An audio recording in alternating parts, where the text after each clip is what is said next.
ఇవ్వండోయ్ విన్నారా? Summer holidays వచ్చాయి కదండి. పిల్లలు ఇంట్లోనే ఉంటారు. ఇంట్లో ఉంటే ఏదో ఒకటి తినడానికి అడుగుతారు. అలాంటప్పుడు మనం మైదా బిస్కెట్లు కాకుండా ఒకసారి ఈ గోధుమ పిండి బిస్కెట్లు అయితే మీరు ట్రై చేయండి. దీనికోసం నేను 2 కప్పులు గోధుమ పిండిలో 1 spoon salt, 1 spoon chilli flakes, 2 స్పూన్లు వాము, 1 స్పూను ఆయిల్ వేసుకొని బాగా కలుపుకొని, గోధుమ పిండి చపాతీలు కలుపుకుంటాం కదా, అలా కలుపుకొని ఒక 10 మినిట్స్ పక్కన అయితే పెట్టుకున్నానండి. ఇప్పుడు ఒక వేరే కప్పులోని 2 కప్స్ కార్న్ఫ్లోరు, ఒక 2 కప్స్ ఆయిల్ వేసి ఇలా స్లరీ అయితే తయారు చేసుకున్నాను.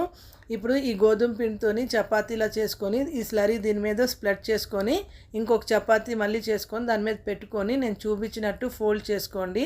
తర్వాత ఒక స్క్వేర్లా చేసుకొని మనకు ఇష్టం వచ్చినట్టుగా కట్ చేసుకొని ఫ్రై చేసుకుంటే టేస్ట్ అయితే చాలా బాగుందండి. మైదా పిండి అని టెన్షన్ లేకుండా గోధుమ పిండితో ఇలా బిస్కెట్లు అయితే హెల్తీగా కూడా ఉంటాయి. మీరు కూడా ఒకసారి ట్రై చేయండి.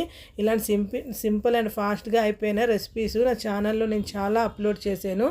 నా ఛానల్కి వెళ్ళి నా వీడియోస్ చూసి నా వీడియోస్ని లైక్ చేసి షేర్ చేసి అలాగే నా ఛానల్ని సబ్స్క్రైబ్ కూడా చేసుకోండి. Thank you.